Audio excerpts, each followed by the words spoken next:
पेश है गीता में कही गई ऐसी 5 बातें जिन पर अमल करने से आपको मिलेगी हर क्षेत्र में जीत। सबसे पहले, समय का आंकलन। गीता में कहा गया है कि हर व्यक्ति को समय का आंकलन करना चाहिए। हमें खुद हमसे अच्छी तरह कोई और नहीं जानता, इसलिए अपनी कमियों को और अच्छाइयों का आंकलन कर खुद में एक अच्छे व्यक्तित्व का निर्माण करना चाहिए। अगला, क्रोध पर नियंत्रण। गीता के अनुसार क्रोध से भ्रम पैदा होता है, भ्रम से बुद्धि व्यग्र होती है, जब बुद्धि व्यग्र होती है तब तर्क नष्ट हो जाते हैं, जब तर्क नष्ट होते हैं तो व्यक्ति का पतन शुरू हो जाता है।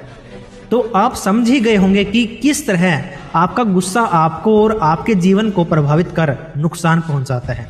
इसलिए अगली बार जब भी आपको गुस्सा आए, खुद को शांत रखने का प्रयास करें।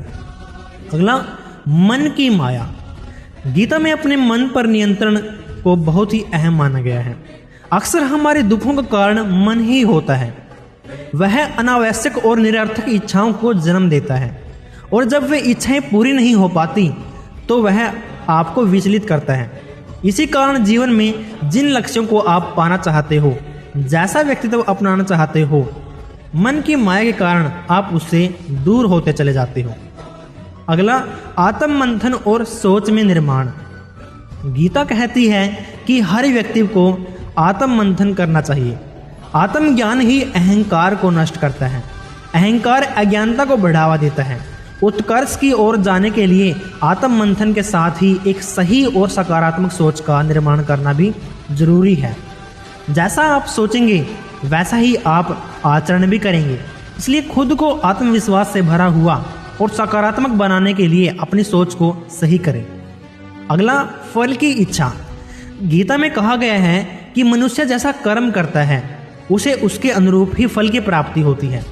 इस बात को अगर वर्तमान संदर्भ में लें तो छात्र पढ़ने से ज़्यादा इस बात को सोच सोच कर घबराते हैं कि रिजल्ट कैसा आएगा।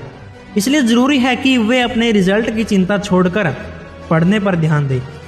जैसा वे कर्म करेंगे परिणाम उसी के अनुरूप होगा। लेकिन अगर वे फल की इच्छा में कर्म ही नहीं कर पाएंगे तो फल भी उनकी इच्छा के अनुसार ही होगा। तो ये थी भगवत गीता से मिलने वाली 5 मुख्य सीख।